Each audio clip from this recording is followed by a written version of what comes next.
नाज़रीन, drama serial आफत की नेक्स्ट एपिसोड में आपको दिखाया जाएगा कि आखिरकार सबके सामने महक की सच्चाई आ ही जाती है कि महक और महमूद ने किस तरह से रज़ा को धोखा देकर उससे शादी की और रज़ा की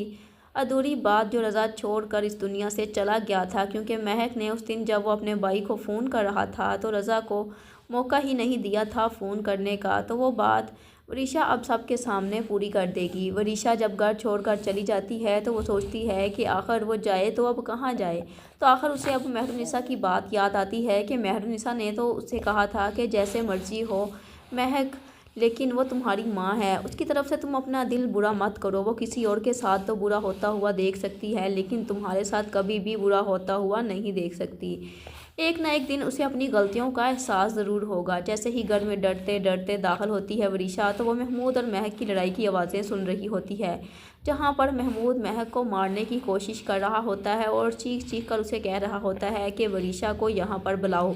वरना मैं तुम्हें भी ख़त्म कर डालूँगा। महमूद जो कि पागल हो चुका होता है क्योंकि उसे अपने हाथ से सब कुछ जाता हुआ दिखाई दे रहा होता है और उससे अपनी हार बिल्कुल भी बर्दाश्त नहीं हो रही होती। महमूद ने तो सोचा था जिस तरह से उसने बरसों पहले रज़ा को मौत के घाट उतार दिया था, आज भी उसी तरह से महक और वरीशा को भी मौत के घाट उतार देगा और इनकी प्रॉपर्टी पर पहले कब्जा करेगा। लेकिन वरीशा ने ही महमूद की सारी चालों को नाकाम बना दिया और अब महमूद से ये बात हरगिज़ हज़म नहीं हो रही होती। और तो और परी जी भी अब महमूद का साथ छोड़ देती है, इसलिए अब वो अपना गुस्सा महक पर ही निकाल रहा होता है। महक उसको याद दिलाने की कोशिश करती है कि मैंने तुम्हारे लिए क्या कुछ नहीं किया, अपने फरिश्ता सिफ्त शोहर को छोड़कर तुम्हारा साथ दिया क्योंकि मैं तुमसे मोहब्बत करती थी और तुम मेरी मोहब्बत का मुझे ये सिला दे रहे हो कि मुझे तुम मारने की कोशिश कर रहे हो और मेरी बेटी की जान के दुश्मन बन चुके हो। महक अब मज़ीद महमूद से कहती है कि उस दिन जब मैं तुमसे मुलाकात करने के लिए आई थी तो रज़ा ने हमारी सच्चाई जान ली थी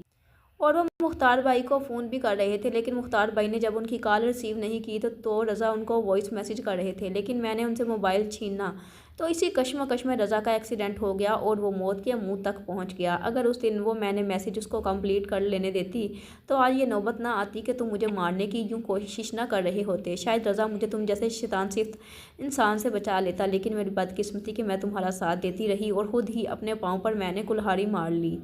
अब महक जो कि बहुत ज़्यादा पछता रही होती है, लेकिन अब पछताने का कोई भी उसे फ़ायदा नहीं होता। और ईशा जो कि बाहर खड़ी अपनी माँ की सारी बातें सुन रही होती है और महक अब महमूद से कहती है कि उस दिन रज़ा मुख्तार भाई को कह रहा था कि महमूद आस्तीन का सांप है, मैंने उसे तुम्हें बचाने के लिए मौत के मुंह तक पहुंचा दिया था, लेकिन मुझे तो अब अपने गुनाहों की सज़ा मिल ही चुकी है। लेकिन मैं अब अपनी बेटी को अपने गुनाहों की दलदल में दंसने नहीं दूंगी, मैं उसको यहाँ पर हरगिज़ नहीं बुलाऊंगी।